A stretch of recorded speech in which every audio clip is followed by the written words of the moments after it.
Hello guys, welcome to think Aasaan. आज हम अपना एक छोटा सा टॉपिक करेंगे जिसका नाम है साइंटिफिक नोटेशन। साइंटिफिक नोटेशन नाम सुनने से क्या लगता है? ऐसा लगता है ना जैसे साइंटिस्ट ने कोई नोटिफिकेशन दे दी हो और वही क्या है, हमारी साइंटिफिक नोटेशन है। देखो इसमें क्या होता है, कुछ भी नहीं है, बड़ी बड़ी चीज़ें होती हैं, उनको हमने बहुत सिंपल वे में करके लिखना होता है हर बार यूज़ के लिए। तो देखो क्या है, करते हैं स्टार्ट हम अपने इस टॉपिक को।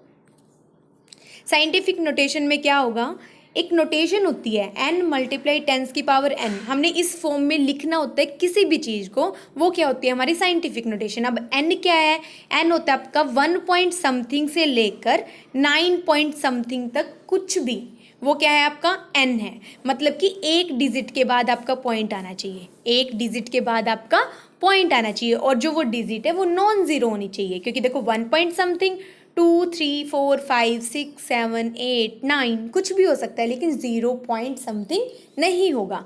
टेंस की पावर n, तो 10 की कोई भी पावर, अब आप सोच लो 10 की पावर 1 होती है तो उसका मतलब क्या होता है 10 नहीं होता है, 10 की पावर 2 होती है तो इसका मतलब क्या होता है 100, 10 की पावर 3 हो तो 1000, इस तरीके से। तो जो आपकी पावर है वो आपकी पॉजिटिव भी हो सकती है, नेगेटिव भी हो सकती है। अब वो डिपेंड करता है हमने अपने पॉइंट को कहाँ लगाना है। चलो एग्जांपल के थ्रू समझते हैं, वो आपको इजी समझ आएगा। 602। अब देखो जब भी हमने इस डिजिट को लिखना है, जब भी हम इस डिजिट को लिखेंगे हमें हमेशा जीरो काउंट करके रखनी होगी कि इतनी जीरो इसमें है।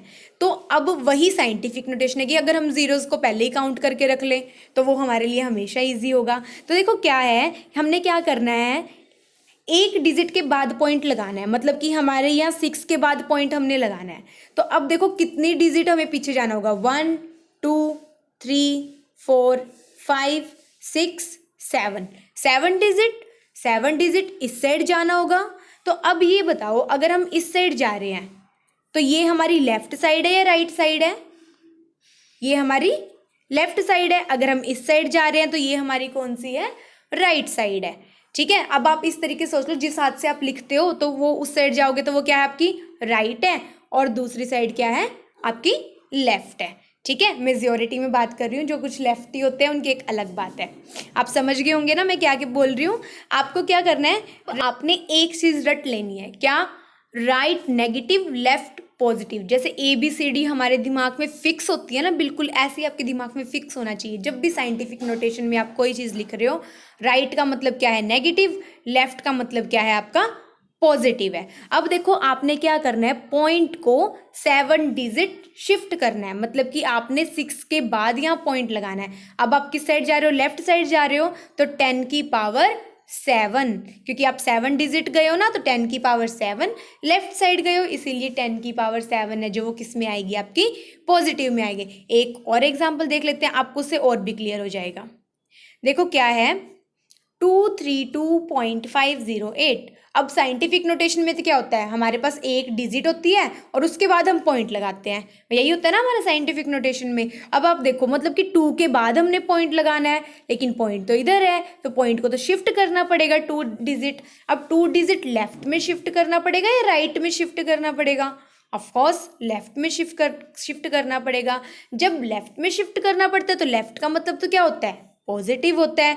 तो इसका मतलब क्या हो जाएगा, 2.32508, 10 की पावर 2 किस में होएगा आपका पॉजिटिव में होएगा। एक और एग्जांपल देख लेते हैं, 0.00016।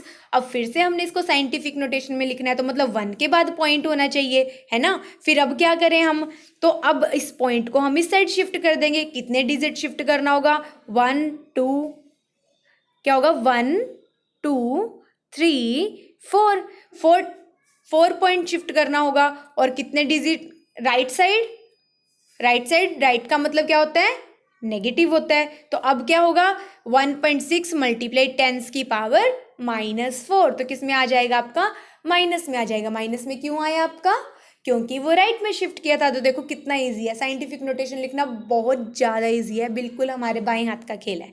ठीक है, तो अब आपके लिए थोड़ा सा होमवर्क दे देते हैं, आपने खुद ट्राई करना है, फिर भी कोई डाउट हो तो आपने पूछना है। देखो 60 इतनी बड़ी सारी स्टेटमेंट है, बार बार लिखेंगे में डिफिकल्टी होगी ना, तो आप इसको क्या करो, साइंटिफिक नोटेशन में कन्वर्ट करके आंसर कमेंट बॉक्स में कमेंट करो। सिमिलरली इसका भी आंसर आप कमेंट बॉक्स में कमेंट करोगे। समझ नहीं आया तो आप बताओगे, आपके डाउट्स जरूर लिए जाएंगे। तो मिलते हैं हम नेक्स्ट लेसन में एक नए टॉपिक के साथ। तब तक के लिए wish you all the best. Thank you so much.